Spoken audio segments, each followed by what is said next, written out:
Chris Olave. Will. Wait. Can we keep going though until we get it? Because I'm gonna get it. Is it a college jersey or did you get the NFL player? It's an Ohio State jersey.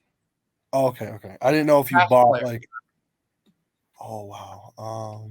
Offensive guy. What'd you say, Will? You got Michael Thomas? No. Dwayne Haskins. No.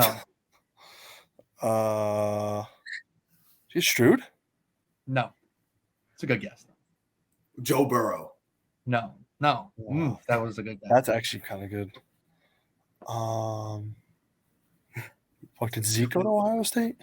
Zeke did He did go to Ohio State, but I did not get that.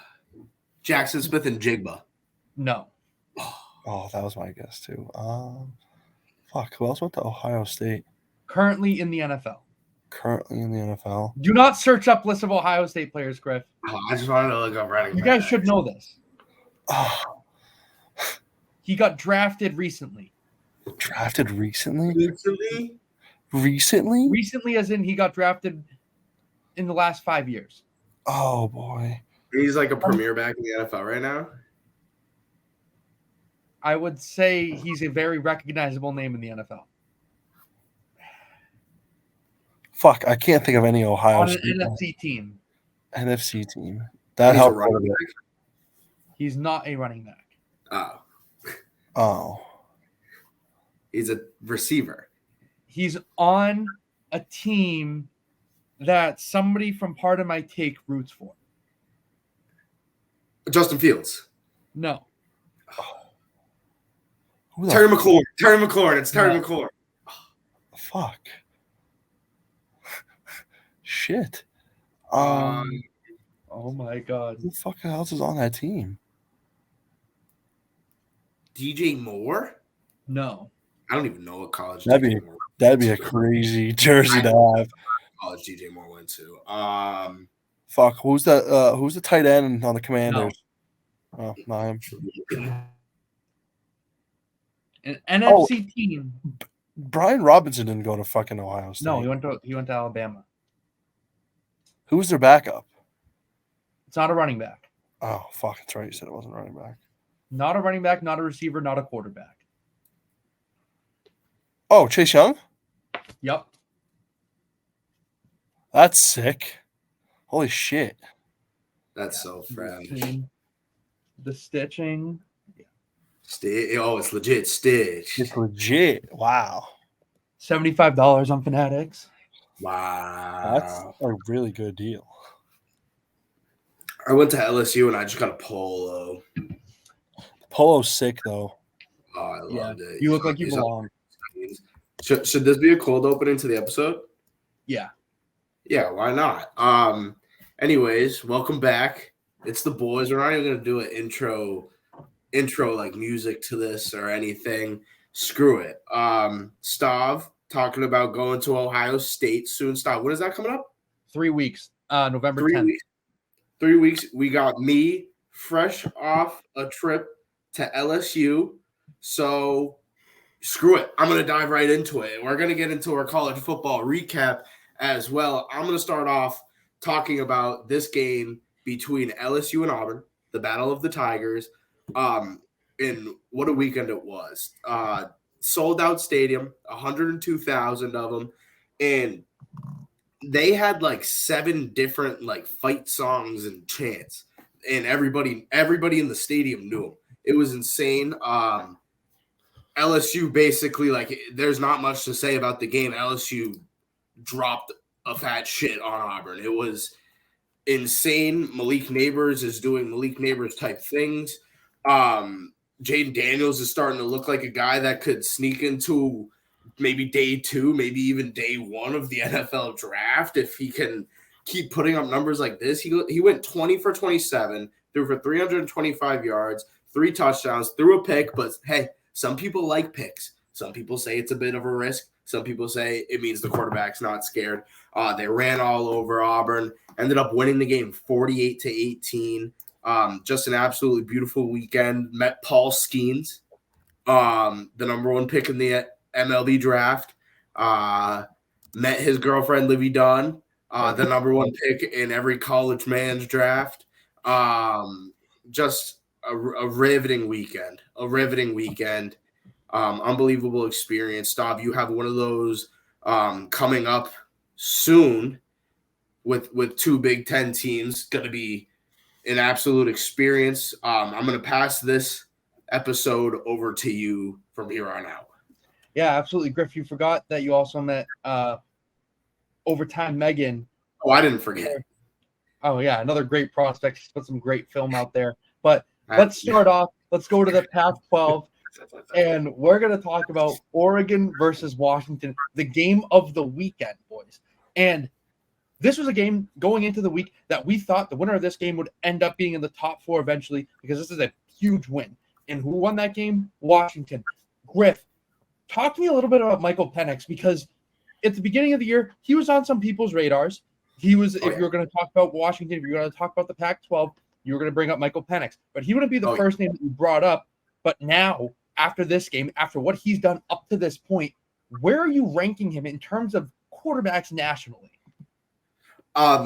It's top 3 or bust. The thing that scares me is he's a lefty, and with the stripes on the ball, lefty, the spiral just doesn't look the same. It doesn't look good, but he's a winner, and he is a grinder. You saw him down 3 in the fourth quarter, or sitting on the bench freestyling about how he was going to come back in this game to his teammates. Did you guys see that on Twitter? He's on the bench freestyling before he's going out for the game-winning drive, and he gets the job done. He wills his team into these tough games and into these games where they can hang into it and come out victorious. He's done it, and he's going to continue to do it. I think this is a national championship game team. I think that they can make it. They've proven themselves. This was a huge win over Oregon.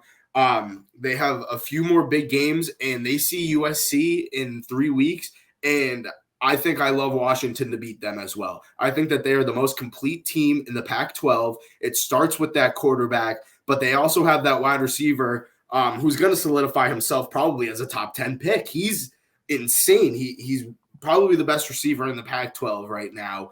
All you Travis Hunter fans can hop off for a minute.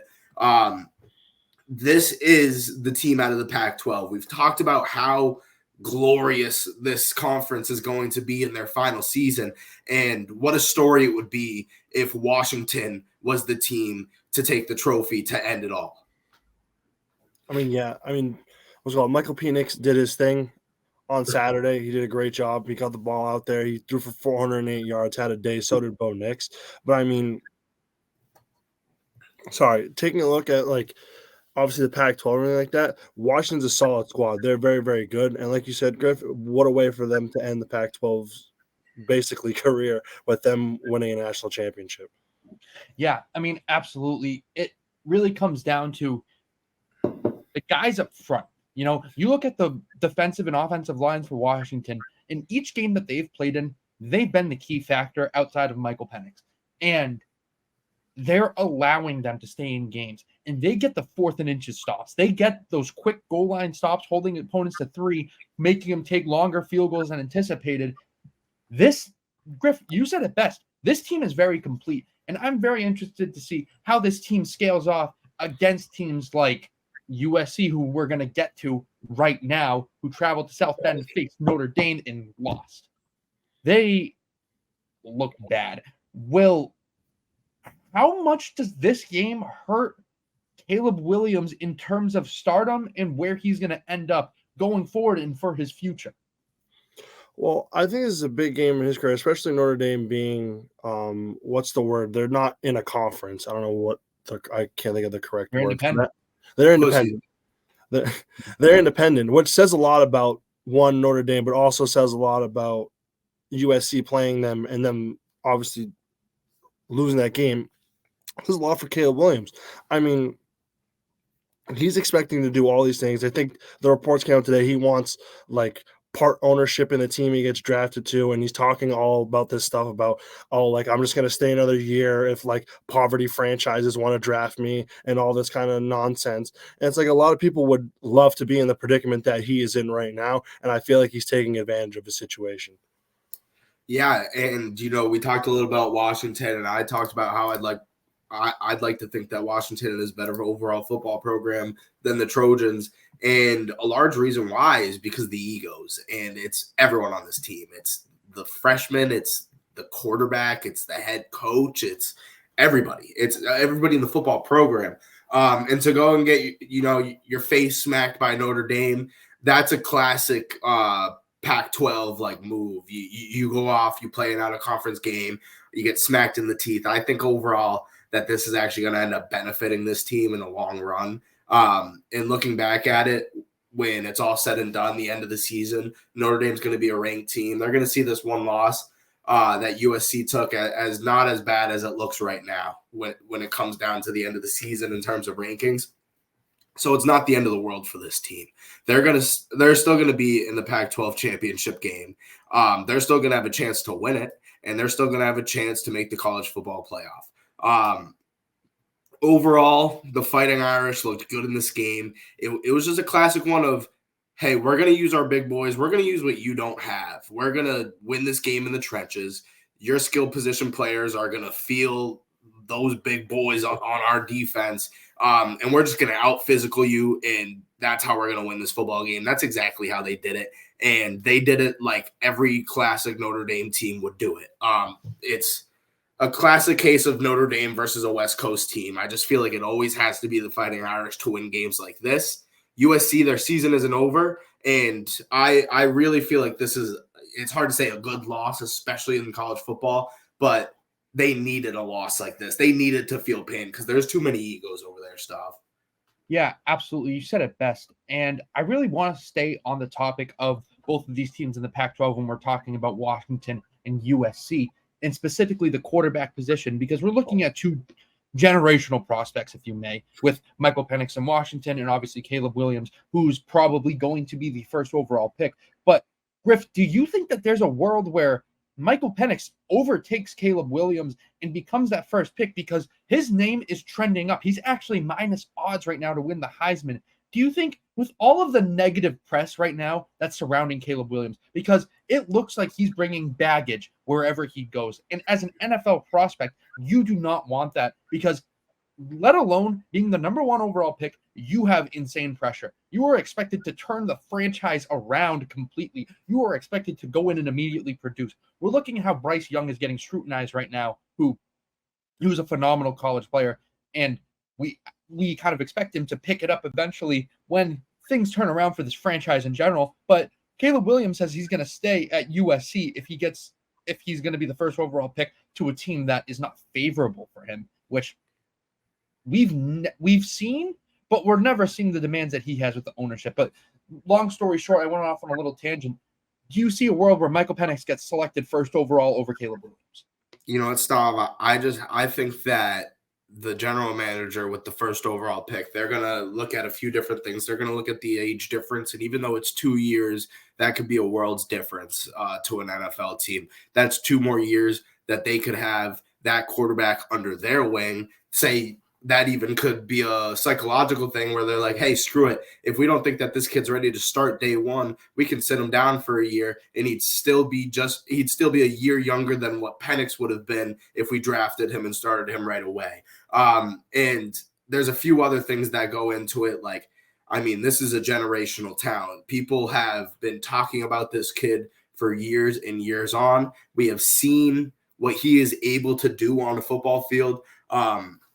He's taken a tough loss. We have to see how he bounces back from that. The only world that I could imagine Caleb Williams not being the number one overall pick if these shenanigans continue on with things like him saying he wants partial ownership in the team that drafts him. The only thing that can take a player down is their ego. I mean, when it comes to the NFL, an old man is drafting you. It's not someone that's going to be your boy. It's not someone that you're going to go out with, get drinks with, whatever that may be. You have to be a professional with them, and they love that. If they see a man and you talk about it, the reason why like CJ Stroud got drafted was because he got like a nice steak or something like that at dinner. They like a man's man. And if somebody's going to go out there and be a drama queen, they're going to be like, hey, we don't want this guy in our locker room. Like, that's not how we work around here. I just don't think that's going to happen. I think that Caleb Williams is going to turn his act around and maybe get his shit together. And once again, why I said I think this might be a good loss, we have to see how he bounces back from this. I just don't really see there being a world where Penix, with that age and with what he's done in college, he's kind of bounced around. He was at Indiana before this, and he's going to be 23, maybe even 24 by the time he gets drafted. I just think that it has to be Williams with the number 1 overall pick. You did. Strike one. I'm right there with you with Caleb Williams. I feel like franchises just, you can't take up on that opportunity of talent. But I also feel like a lot of franchises in the NFL are holding their business pretty tight with the egos, especially this year with the whole running back situation. A lot of teams are just trending not to really care too much about necessarily the players' feelings and what they're earning and what they want. They want the best player with the best talent, but they also want them to have a good head and shoulders on themselves and hold themselves accountable day in and day out. And I feel like Caleb Williams holding himself accountable, especially with this loss, seeing how he bounces back, will say a lot to all these owners out there looking to draft him come draft day. But I just don't see a world where Penix gets drafted before Caleb Williams, but it's really going to be an ego thing when it comes down to the end of the day. Yeah, absolutely. And we've never really seen a quarterback really have the demands, or a player in general, and I doubt he'll get ownership of wherever he goes, but it doesn't really make much sense to me why he's saying that he's going to hold out and wait a year until he goes into the NFL, when if you're the first overall pick, you're going to get drafted into a bad situation and you're there to start to fix it. That's the moral of the story. Look at what happened with Joe Burrow. He went in and basically, I don't want to say redshirt, he got hurt, but that's a AFC contender now. Caleb Williams could get drafted into a situation similar to that, and he could go out and dominate and attract people. I don't understand his whole philosophy with this, but let's go outside of essentially the Pac-12 and talk about other news in college football. Brock Bowers pretty much out for the rest of the season, the best player offensively for Georgia. This hurts. Are they going to stay at number 1? Do you project them to slip a little bit throughout the season, or what are your projections for Georgia now that their best offensive player is out? I feel like they definitely are due to slip a little bit, especially with the loss of such an amazing offensive talent for them. Obviously it's Georgia. They have good D-line. They have good O-line. They're always going to be solid. They're number 1. Like they always have the talent, so they're always going to find a way to win games. But like earlier on a couple weeks ago, when they're holding these tight games, if they're still going in, week out, holding tight games, I expect them to probably slip up a couple times. Now they're down a target. It's really next man up for them, but I feel like they might slip a little bit. Yeah, and they have a few more ranked games coming up on their schedule, but if you're comparing their SEC schedules of the past, you could kind of call it a cakewalk with Mizzou, Ole Miss, and Tennessee. All 3 of those games coming in 3 consecutive weeks within the next month. And I just don't get their offense. I don't understand how this offense is going to work without a guy like Brock Bowers, who, is leading this team in receiving by over 200 yards, and behind him is a receiver that I don't really love at all, and Rosmi Jack Saint. I just think that he's absolutely terrible. He's leading the team in receptions by more than 20 receptions. You want to talk about someone getting hurt and that being detrimental to a team. This is probably the last guy that they could have lost. Carson Beck, to me, just isn't it. They're going to have to rely on that ground game. Good thing that they have the line to do it. They always had the defense, and I see them winning out, and they're going to have a hell of a fucking tough game, in the SEC championship, because the SEC is tough this year. And even though Bama's not really there, there's still teams that could knock you down and get to you if you don't have a perfect week. And Georgia, who is used to having perfect weeks, week in and week out, without their guy that they literally use 4 or 5 times a drive, it's going to be tough for them, Stav. I don't see them winning the SEC this year if he's out for the rest of the season. If he comes back towards the end, even if he plays the last 2 weeks, I think that they have no issue. Without him, this team is nothing. Yeah, especially offensively. It seems kind of stagnant, and it doesn't like we said, it makes no sense. You always think of Georgia having an insane running game, and we're not really seeing too much of it. And Brock Bowers is really the point of attack because he's probably one of their best blockers, especially in the open field. So with him being out, this makes this offense very one-dimensional, and I don't trust that quarterback to get it done. All right, let's go to the ACC. I wanted to talk about Florida State. I don't really like Florida State too much, but with their schedule going forward, they have a very favorable schedule, only facing one ranked team, and I believe it's Duke. Yeah, they play Duke this week. Yeah, exactly. They have Duke this week. That's their last ranked opponent as of right now, and they're sitting at 4 in the college football rankings, I believe. 3 or 4. They're 4 right now. They're 4. They're pretty much one game away from solidifying their spot in the college football playoff. Griff, where do you see this team finishing, and do you see them actually being a threat to compete in the national championship game? It literally after this week, we will know for sure where this team will be finishing, and I guarantee that they are going to beat Wake Forest. They're going to beat Pittsburgh. Miami won't give them that tough of a time. Miami's terrible this year. And then they play North Alabama, and then they get to play an SEC team that they're going to beat as well in Florida, which is going to help them out towards the end of the season.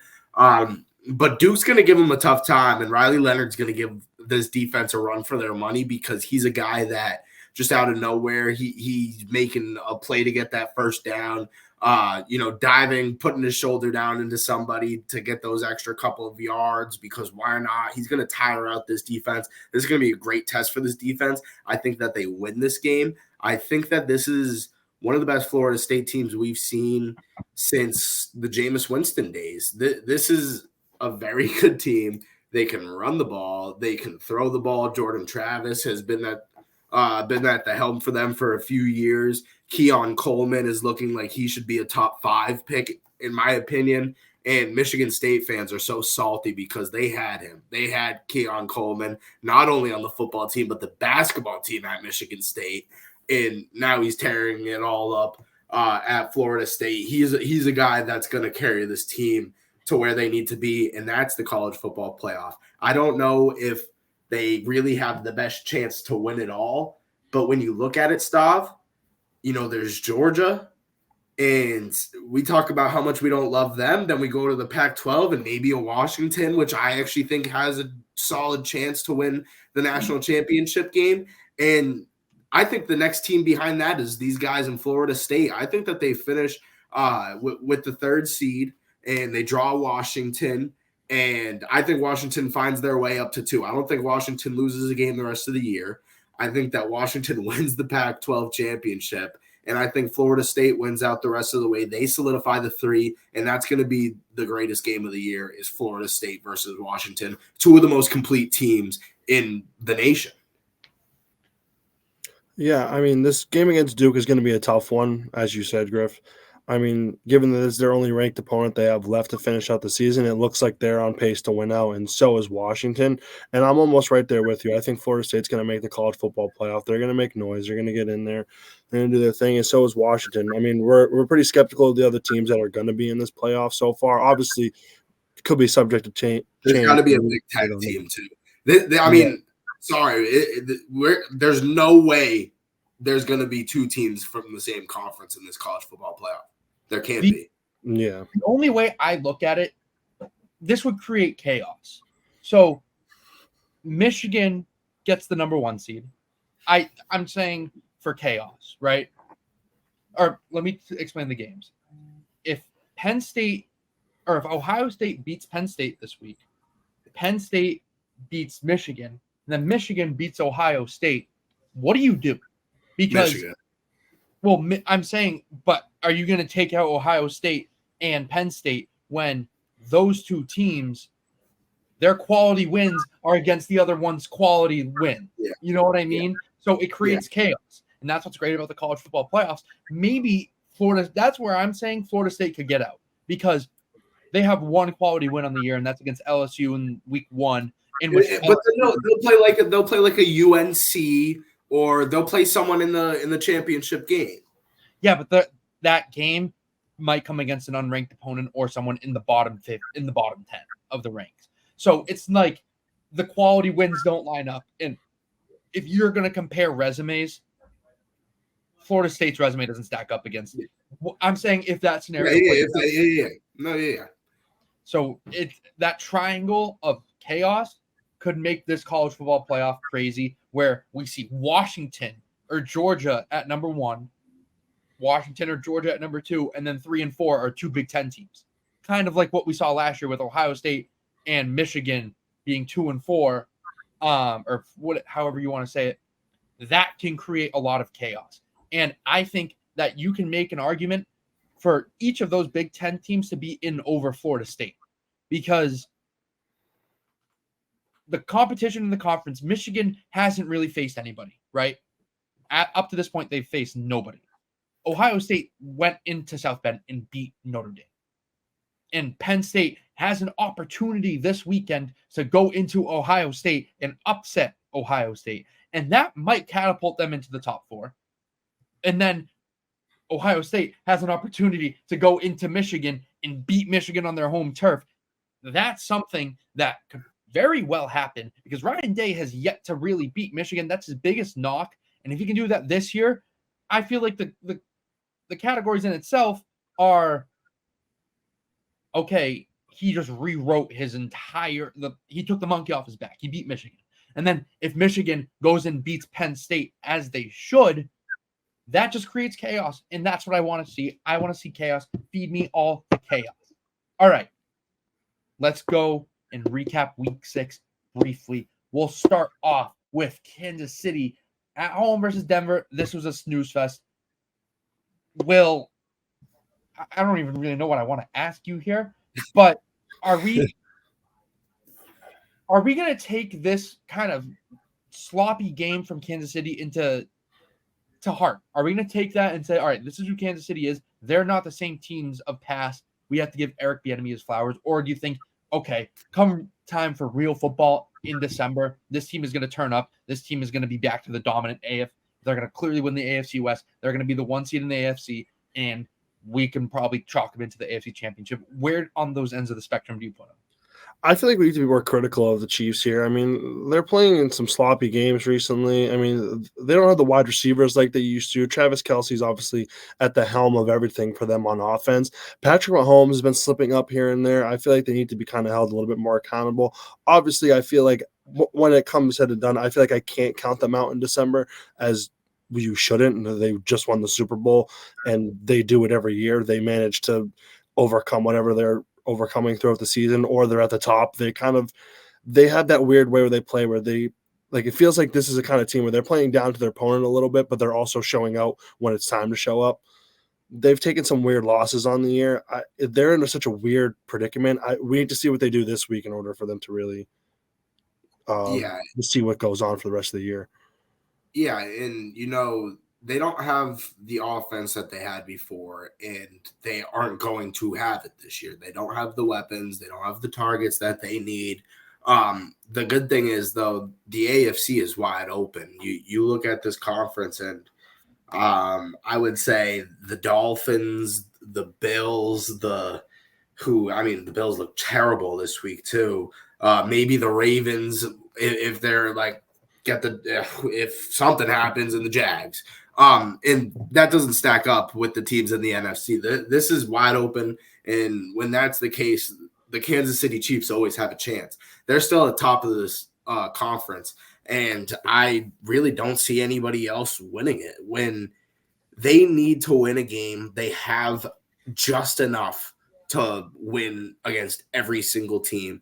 And that just enough is Patrick Mahomes and Travis Kelce on the offensive side, and the defense, who has been stopping teams in the games that they won. This defense doesn't even look half bad, to be honest, throughout the past few weeks.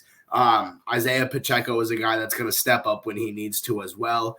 That run game really has to open up throughout the rest of this season, because Patrick Mahomes cannot get the ball to these wide receivers. He's giving it to Kadarius Toney on dump downs because he can't go deep and catch a ball. He doesn't have anybody else. He literally doesn't have anybody else. I couldn't name you another wide receiver on that team.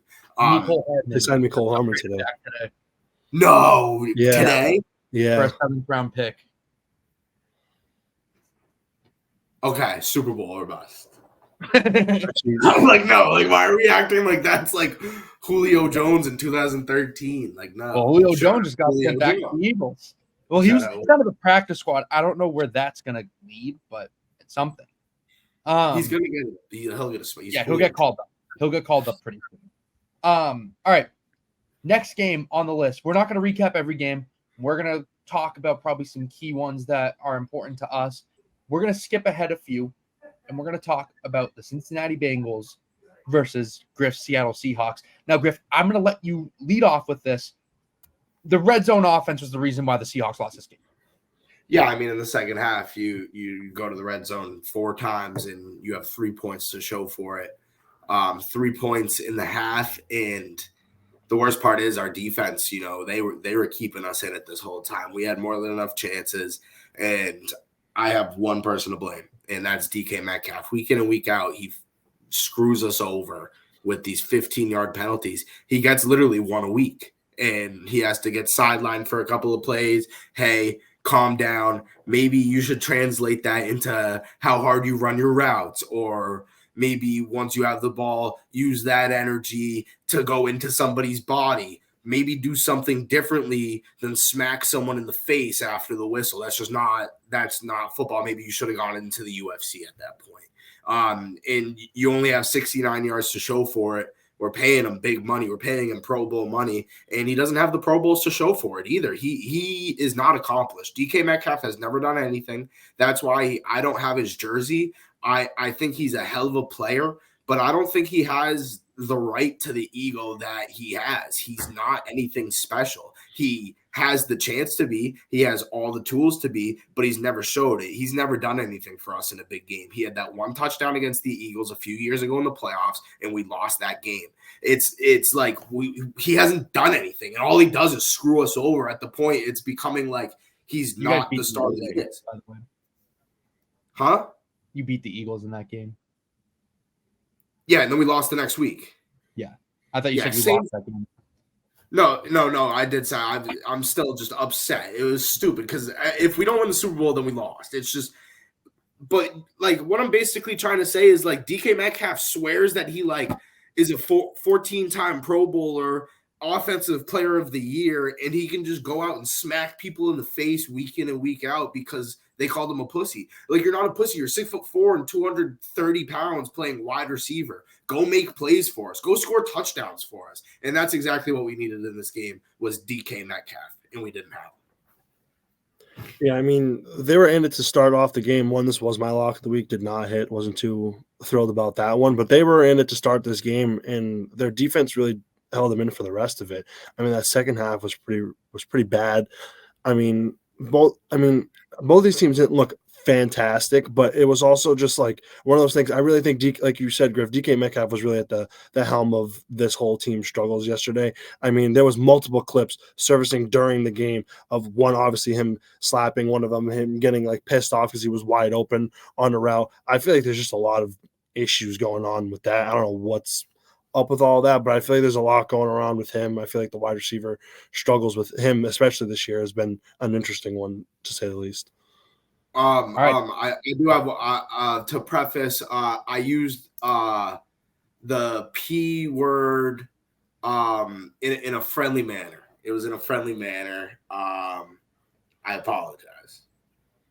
He'll accept that if he hears this clip. All right. Next game on the list.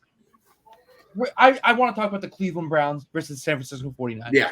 This game was very sloppy. A lot of penalties, a lot of turnovers, some injuries as well. Will, is it time for us to take Cleveland seriously? I don't want to get too ahead of ourselves, but that defense does look really, really good. And I feel like after that win on Sunday, I feel like that solidifies themselves as a top 3 defense in the league. They're playing out of their minds. That's pretty much why they're winning these games. I mean, no Deshaun Watson. They go out there and they beat the 49ers. Granted, the 49ers had an opportunity to win that game, but let alone they shouldn't have even been in that predicament. They did have a few injuries throughout the first half. I know Kittle went down early, and I know Debo was out. And McCaffrey also got hurt, which all big blows for them. Kittle came back, and I don't know about Debo or CMC did, but still, let alone they shouldn't have even been in that predicament. That defense played out of their minds. I feel like we can take them somewhat serious. Granted that the division they're in, it's looking like it's going to be between the Ravens and them once again. Yeah, and it's going to be a detrimental loss for the San Francisco 49ers. It opens things up a little bit, and if Seattle had won this week, it would have looked a lot worse for San Fran. It would have been 2 one-loss teams in the NFC West. I'm not ruling out any other team winning the NFC West other than the San Francisco 49ers. The Seahawks have 2 losses. The Rams are right behind them with 3. All it takes is these wins in division, and I think that either of these teams could beat the 49ers when it comes down to it, when they face off. It's just the NFC West. That's how it is. You want to talk about how stacked this 49ers team is? There's holes on this team. There's holes on every team. And when Brock Purdy has to get the job done late in games, he can't do it. He's never done it. We haven't seen it. The only chance that he has had so far this year was so far in his career was against the Cleveland Browns, and that was the first loss that he has played the full game for. That's all you have to do. You got to stick in with this team throughout the whole game. Give them the chance to win the game at the end. Give your defense the chance to win the game at the end of the game. And I love the Seahawks defense to do that. I like the Rams defense to do that. I like a lot of these teams' defenses in the NFC to do that when we're talking about the bigger picture in the playoffs. I'll name a couple: the Eagles, the Cowboys, the Lions, the Buccaneers. This team, I'm not going to use the F word yet. I don't think that they're the F word, but I don't think they're the greatest team ever. And everybody is saying these things, and I've said these things. I took them as my lock of the week, and I think I'm cursed. I think I'm actually cursed. So I think I'm going to probably end up taking them again, because I might just, if my lock of the week is going to lose every week, I'm going to use it against the NFC West. I was going to say take the Patriots as your lock of the week so they would lose out for the rest of the year. Yeah, I'm on the opposite end of the spectrum with you on that, Griff. I'm all in on the 49ers, and I think that this was, I don't want to say an important loss for them, but they needed to lose eventually. And they kind of have a gauntlet coming up where they're going to be facing the Eagles soon. They have the Seahawks coming up soon. They have very good opponents coming up, and I'm excited to see how this team stacks up, because I trust this offense. I trust Kyle Shanahan, and I think people forget that Jim Schwartz-led defenses are undefeated against Kyle Shanahan. I feel like we should have brought that into factor when we were talking about this game last week. We didn't have the nerd nuggets. I apologize for that. All right, next game, we're skipping a few ahead. We're going to talk about the New York Jets and the Philadelphia Eagles. This was a game that I really wasn't expected to talk about, if we're being honest, going into the week, and the Jets prevailed. The Jets shocked the Eagles. This was an upset, and Jalen Hurts did not look good. Griff, is this concerning for the Eagles? Because a lot of people are saying that he's a tush-push merchant. I have a tough time disagreeing against that last case that you made right there. He throws for 1 touchdown. He added another from 7 people pushing him in the ass to get in the end zone. He does it every game. Every single game he does it. Like, why can't they just flick it out to DeAndre Swift on a toss once or twice? It'll still work, because everybody knows it's coming. So they could actually do anything out of that set. Literally anything. Just switch it up every here and there. But New York is in the Jets. They're one of those teams that could just beat anybody, but also lose out. Like, they could lose to the Giants next week after beating the Eagles, and then they could come back in a couple of weeks and beat the Bills. And then probably by week 10, Aaron Rodgers will magically be back. You guys saw the clips of him throwing the ball in he was actually getting into it, using his legs and turning his ankle and all of that, everything. It looks like muscles down there were being used while he was throwing, and doctors are saying this is the most miraculous thing that they've ever seen in their lives. I was watching the Pat McAfee show. I don't know why yesterday, and Aaron Rodgers was on it, and he was like, "I'm taking a very non-traditional route to this rehab." And he was like, "I'm not doing anything spiritual. This isn't a spiritual thing." It's just that since nobody has ever done this doesn't mean that it can't be done. So I'm expecting him to be back. This defense is one of the best defenses in the league. And that's what won them the game. They only held the Eagles to 14 points in this game. The Jets are a team that if they can score 21 points, they're going to win a football game. Honestly, like we said at the start, like this wasn't the game that I thought we were going to be talking about. I heard a lot of people taking like the play of the day was Jets money line. I was like, you guys are crazy. Like that's never going to happen. And they went out there and won a game. And I feel like they continue to surprise us week in, week out, either for good or for bad. And like, there's just so much going on with this team. I don't really like the whole Aaron Rodgers thing at the beginning of the game. Really, just that threw me in for a loop to start off. Like he looks great. Like I don't want like that's just like the craziest thing I've ever seen. Like he looked better than he did when he was bringing out the flag week 1. Like I don't know what's going on. I feel like he could do that again. I mean, if this New York Jets team keeps finding ways to win a game, keeping them in record wise, and Aaron Rodgers comes back healthy and can throw the ball as he clearly was doing before the game on Sunday, this team's like back. I like, and Breece Hall looked great. Since they pretty much kind of took Dalvin Cook's role down, Breece Hall's been playing great. They look good. I feel like we can't take them. I think we have to take them a little bit more serious, especially if they're finding ways to win games on both sides of the ball.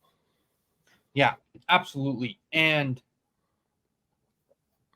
it brings this weird dynamic into the AFC East where the Jets stack up very well, especially they didn't even have Sauce Gardner this weekend.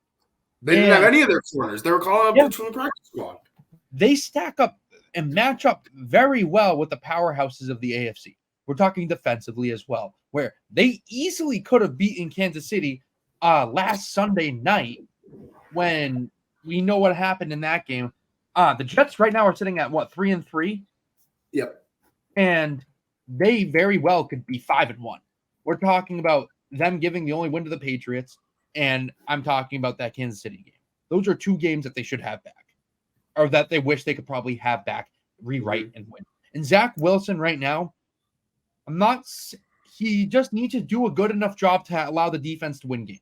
And Breece Hall and Garrett Wilson are making the plays that we expect them to, and this Jets team is set up to be in a very good spot come playoff time, and I would not want to face them later on in the season when the defense really steps up and is healthy. And if somehow Aaron Rodgers makes the most miraculous comeback ever, and you have him for the tail end of the season, basically, I don't want to say on rest, but a fresh Aaron Rodgers come playoff time is the ideal situation for the Jets.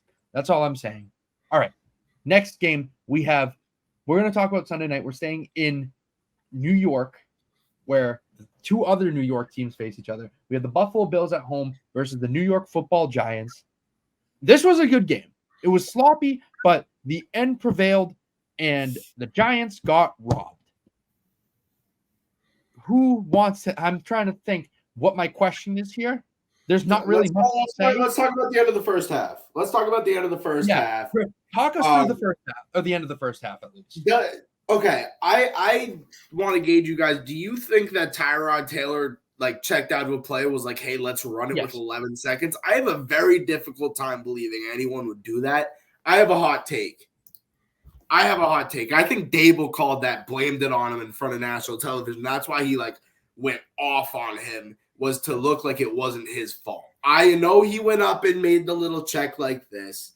I just have a tough time believing that happened. That can't be real life. It can't be real life. There shouldn't be an option. There should not be an option for the backup quarterback to audible out to a run with 10 seconds left at the end of the first half. That was the reason why they lost the game. They even had a decent second half. The defense looked good. The Buffalo Bills looked absolutely horrible. That was their chance to go and win that game, and it was a boneheaded move. I just don't see how you can't blame the coach in this situation. He's going right up to his quarterback, and I think that he's an absolute asshole, and he's trying to make it look like it's not his fault.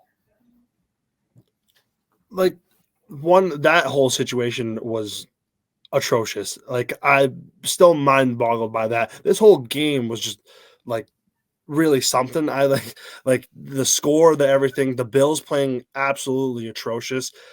I just don't really understand. Tyrod Taylor played last week too, and he didn't even look that bad. Like he's very usable in their scheme, their offense. Like, he can easily get the job done for them. There should be no issues out there. And when you're playing such a close game against the Buffalo Bills, who should be nasty, Josh Allen, Stephon Diggs, even Zach Moss running the ball really good, and their defense playing somewhat decent, they're out there playing. They're putting up an absolute shitter of a game. And if you're the New York Giants out there and really nothing to show for this season, not playing well, you want to steal one from them at least. Like, come on, you got to do something. The end of that first half was just absolutely atrocious. You can't be letting that happen.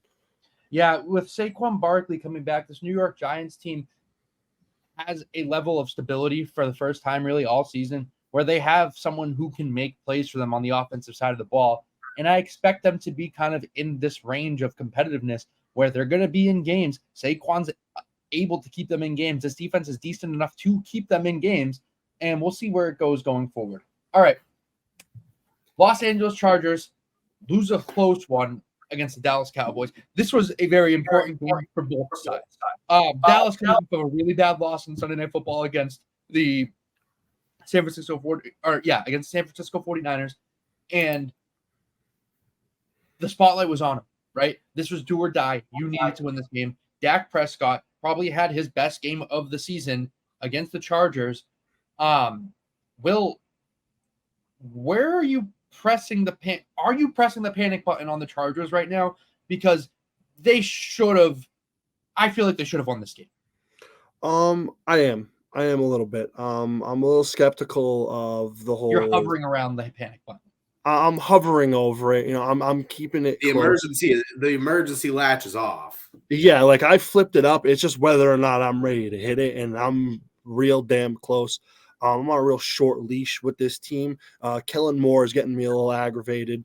So is Staley. I feel like they need to be questioned at the helm of this. I feel like you have to hold Justin Herbert just as accountable. He did not play great on Monday night. He botched a few throws, very few important throws. He had Keenan Allen open, I believe, on third down, which was at least going to be a 25, maybe even 30-yard gain. Keenan Allen was doing his thing, and he just kept forcing it to him, it felt like. I feel like Joshua Palmer could have easily played a bigger role. I feel like they're not using Quentin Johnson enough. I feel like they haven't given him a good fair shout. They also have another rookie on that team with Mike Williams out to have that ability to really use their offensive weapons, because those guys have speed. And I feel like Keenan Allen should just be the security blanket for them. Gerald Everett's all right, and so is Donald Parham. Like, it's not it. This offense needs to be held accountable, as well as the defense. The defense did their thing. Dallas didn't look great. They didn't really come out there and really be like, oh, wow, this is the Dallas team that we saw at the beginning of the year, even though it's only been 6 weeks, but it's not the same electrifying defense. I mean, Micah Parsons played a role right when you pretty much wanted him to at the end of the game when they sacked him. I just was not a fan of the play call to end that last drive of the game when they totally could have came back. And I don't even remember the score, but I think, what was it, a field goal to tie the game? Or they needed to touch – was a field goal to tie the game? They needed a field goal to tie it. They easily could have gotten a field goal to tie the game there, and they were running some very questionable plays. I think they ran a play action on second down with like 40 seconds left. Like, what are we doing? Yeah, and this is a game where Justin Herbert needs to throw for 50 times. Like, stop running the ball. It didn't work. It wasn't going to work. It was never going to work. Justin Herbert needs to be in full control of this offense in games like this, and to only see Austin Eckler get 4 catches for 35 yards and also see what he did on the ground was atrocious. And I know that, if you want to look into the analytic numbers, Austin Eckler didn't really have a great chance of booming in this game. Neither running backs on either side did anything in this game. It came down to which edge rusher was going to be more successful. Micah Parsons made the play in the fourth quarter, and that's what got the win. This team, the Chargers, I think at their best could be very, very similar to the team that just beat them. I think that's why it was such a close game. Herbert is a lot better than Dak Prescott is. It's just about the weapons that Herbert has. And really just about the efficiency of this offense. When you lose a guy like Mike Williams and Joshua Palmer, who in the first quarter I thought had the potential to break out for a career day. He had 3 catches in the first quarter. He ended the game with 4 total catches, 60 yards. I think he had 40 of those yards in the first quarter. He was ripping that defense up in the first, and I didn't see him the rest of the game. Keenan Allen has to have 10-plus grabs if you want to go out and beat the Cowboys as well. It just didn't look good all around, and it's not even like Herbert had the most terrible day. He didn't throw for over 300. But it's if Khalil Mack is going to actually do what he's been doing, they have to win games. He's playing well. He's There's playing well. not much time left on him. Defense isn't even playing that bad. The secondary is horrendous. They're never going to be good. But how is it the offense's fault? That should never be an issue with the Bolts. It should never be the offense. You have Austin Eckler, Justin Herbert, and Keenan Allen. That's more than half of the league has. It's stupid that you put up 17 points. You saw it in the first quarter, Stav. They went down, scored a touchdown. Dallas came back, scored a touchdown. This game should have ended in the 70s. It should have been like 40-35 to end this game. They should have been putting up points. Both offenses should have been putting up a lot more points than they should have. And I don't like either of these teams this year. I don't think either of these teams really have a good, solid chance this year, Stav. Yeah, they're kind of in that weird B tier of NFL teams right now. I would even put the Chargers in a tier below the Cowboys. Yeah, that's what I was about to say. I was about to say Dallas is probably a tier above, but they're all right. They finally fed CeeDee Lamb the ball. I feel like that we've been waiting for this not breakout game for CeeDee Lamb, but this game where they finally get him involved, and that's what they did. And I don't trust the Chargers secondary to really do anything against anybody. And I think we will see them kind of get exposed this week against the Chiefs. We're going to get to our previews right now, actually. Let's go rapid fire. Actually, no, quickly. We have Lock of the Week recap. I had the Rams -7, patting myself on the back, 5-1. Easy. I felt like the Rams were due. Cooper Kupp, Puka Nacua. You guys, on the other hand, did not win. Will, talk about your pick. Standing at 3-3. I kind of feel like I could be 5-1 right now too. I have a couple close losses. I kind of feel like the New York Jets that we just talked about, where like could have a late season resurgence. Some good picks, some good matchups, some real opening up. It's been a couple hard weeks of spreads. There's a lot of opportunity left, and I feel like this week could be another week where I can go out there and get the record of 4-3 and make that jump up to the next level. Yeah, and I'm sitting down here at 1-4-1 after another tough loss the 49ers gave me. And, Will, you said you're feeling like the Jets. I'll keep it in the AFC. So I'm feeling like the New England Patriots right now. It's like you have an all-timer at the helm leading this, and the wheels fell off a while ago, and I'm just out there pushing the carriage. There's no wheels. I'm just pushing it like it's a sled through the dirt fields right now. I feel like Bill Belichick – when he has Mac Jones starting at quarterback. I feel like Michael Phelps, when Ryan Lochte lied about getting held at gunpoint at the Brazil Olympics. I feel like remember the Titans before they all got along. This is the worst I've ever felt in my life. My mentals have been taking a hit, and the sole blame to that is my record in locks of the week. So, Stav, I'd love to get on to our Week 7 preview. All right. So, starting off with Thursday night football. This was a closer spread than I anticipated, to be honest. However, Trevor Lawrence is questionable going into the game. They say he avoided a major injury and that he's optimistic to play. That's all the updates we have as of right now. The Saints are favored at home by 1. I have the Saints in this game. I think nobody's realizing how good Alvin Kamara is. And Griff, I feel like you and I are kind of always picking the Saints, where we talked about this in the start of the regular season. This is probably their first legit quarterback that they faced, but he's kind of hobbling around on one leg. Now we have an earthquake in this one. Yeah. So, yeah. I mean, anybody else have anything different? I have a lot to say. I have a lot to say. There's been a power surge in my fantasy team. I know nobody cares, but I'm starting Derek Carr over Matthew Stafford this week with all things considered. it's time for a change. The Saints, I don't know why, but if this spread was like, I feel like it should have been shifted in the Jaguars' favor. And I thought it should have been maybe Jags -3. With Trevor Lawrence's injury, uncertainty, you could say. I don't know how much I love Jacksonville in the spot. I put down Jacksonville originally in our doc. You've heard what I've been saying about the Saints all year. And right when I put down the Jags, I was like, this is the first time all year that I picked against the Saints. By the time we got all the way down here, I looked at the game. And I just don't think that they're going to stop this run game that the New Orleans Saints have. I think it opens it up perfectly for the pass game, for Derek Carr to really compete in this system. I think he's going to have a good game against this Jacksonville secondary. And I think that Jacksonville is going to struggle against a very tough New Orleans Saints defense. You said that this is, the first legit quarterback that the Saints have faced.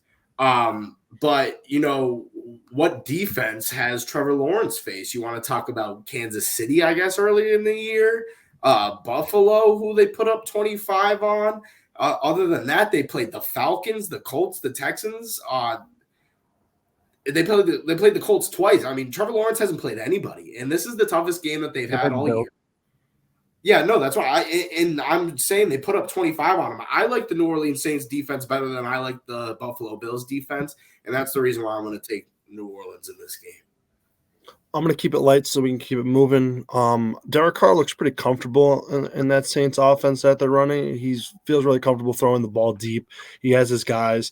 I mean, Raheem Shaheed is going out there burning the secondary, and he's getting deep balls to him. He's finding him. Michael Thomas is catching balls. Like, he's doing his thing. And Alvin Kamara, their offense looks really complete. I also feel like the spread gives very weird vibes for this game. I feel like this is a situation where it almost feels like the Saints are going to win this game by more than a touchdown. It's not going to be close. All right. Yeah. Next game on this is actually, I'm excited for this game. We have the Lions going to Baltimore to face the Ravens. Another earthquake here. We all have the Lions +3.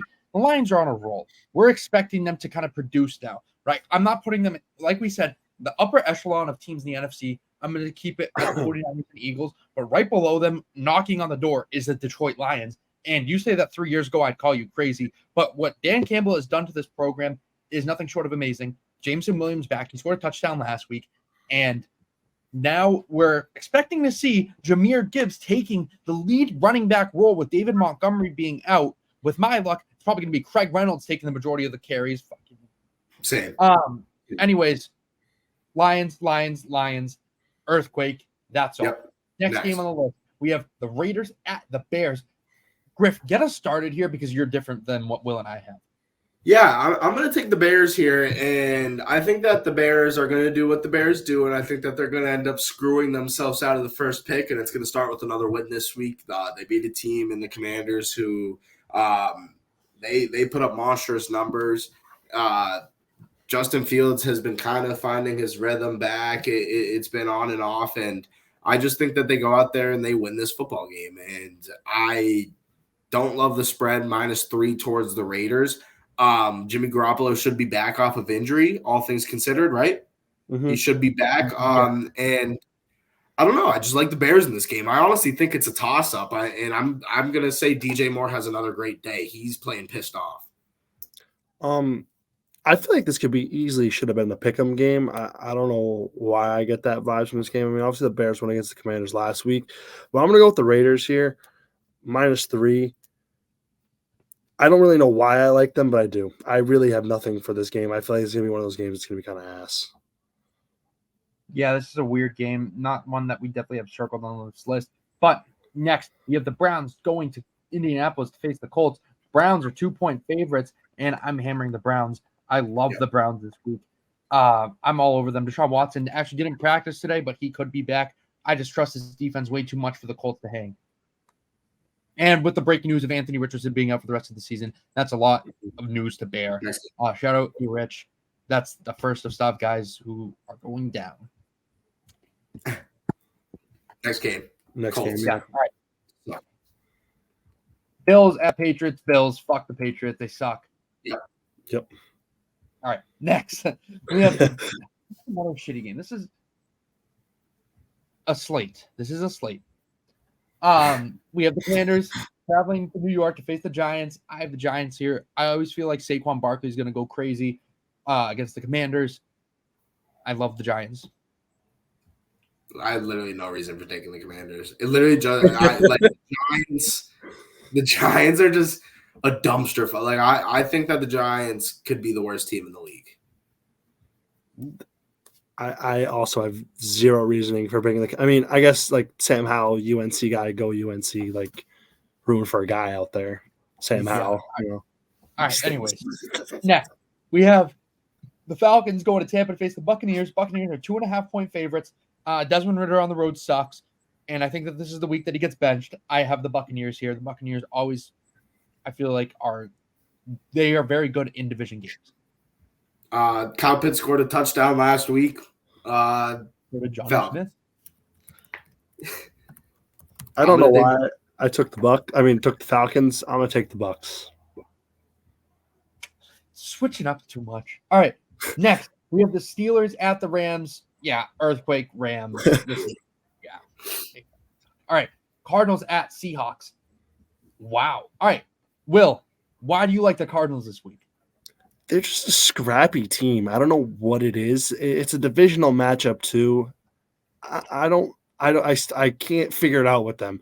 They go out there and they play. They look decent sometimes, and sometimes they look like shit. I feel like a divisional matchup. They got something they want to play for. It's more than just the game. It's their division as well. I feel like it's going to be a close game. Also, that spread is pretty big. Yeah. Griff, talk us into your Seahawks. -8. I'm frozen. You are frozen.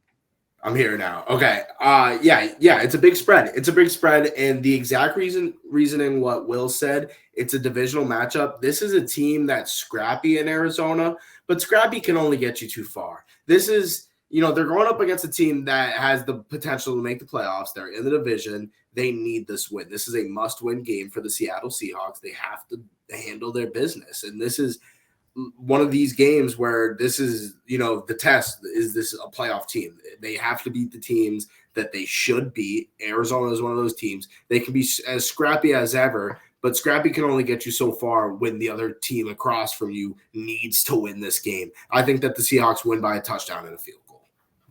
Okay. All right. Next, we have the Packers at the Broncos. Earthquake Packers. Broncos suck. Next, LA Chargers at the Chiefs. Will, you're staying on the Chargers wave here, even though you're hovering over the panic button.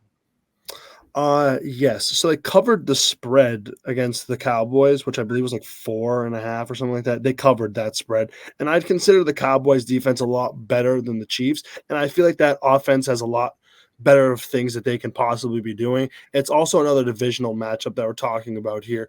And I feel like this is a good Herbert always plays up to his competition, especially when it's the Chiefs and it's Patrick Mahomes. This game is always interesting every single year. And I feel like plus 5.5 is good enough for them to cover this week. The Chargers did not cover the spread that we have. All other spreads are irrelevant. Griff, you and I are on the Chiefs. Yeah. Mecole Hardman, game changer. Mecole Hardman, yeah. Super Bowl back. Mecole Hardman wasn't on the Chiefs, I'd probably bet on the Chargers. Right. Mecole Hardman adds 3 points to the spread. Yeah, exactly. He's a swing of 3 points. All right. Next, we have the Miami Dolphins traveling to Philly to face the Eagles. This game is going to be awesome. There's going to be a lot of points scored. Hopefully at least, right? I feel like we see a lot of these games that have all the hype and they don't live up to it, but this is one of the games that will, because we know Miami's going to score points. It's all about if Philly can match, and I think that they do. I think that there's a lot of buzz around the city of Philadelphia right now, and Sunday is a perfect example of that. I think that hypothetically, the Phillies could clinch a World Series and the Eagles could be playing at the same time. So I have the Eagles -2. They're going to win. I don't see them losing 2 in a row. Yeah, the Dolphins I don't believe them. This is like the perfect game for the Eagles to go out there and win by a lot, I think. I mean, the Dolphins did just play the Panthers. I feel like this is a recipe for disaster against playing the Eagles at home. Mm-hmm. All right, next, moving to Monday Night Football to wrap up the week. We have the 49ers traveling to Minnesota to face the Vikings. The 49ers are 6.5-point favorites after a loss against the Cleveland Browns, and it's another earthquake. And Griff, I'm just going to toss it to you. Talk about what you have in your lock of the week. All right, here's the thing. I'm 1-4-1. So if I'm gonna keep losing, excuse you, Will, nice mute button. If I'm gonna keep losing, I might as well bring down the teams that I don't like. So I'm gonna take the 49ers -6.5. I need the Seahawks to make the playoffs this year. I have the Seahawks win total over 10.5. They have to beat the 49ers at least one time to get that. And they need to do a lot more things this season. So I'm just going to do my job as a Seahawks fan and bring the 49ers down. Like I said, I'm 1-4-1. I'm at the bottom of the table. I'm on pace to get relegated.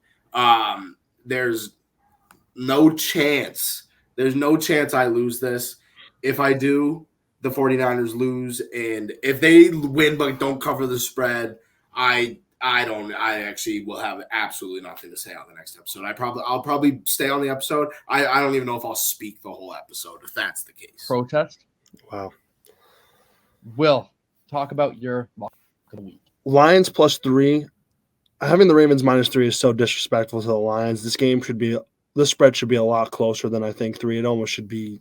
I don't know this. I don't like the Ravens -3. I love the Lions +3. The Lions team, they're very electric. The energy is there. Dan Campbell is doing amazing things for them. Love the Lions +3. I'm glad to be back on my winning ways. Yep. I'm sitting at 5-1 right now, 2 games ahead of Will.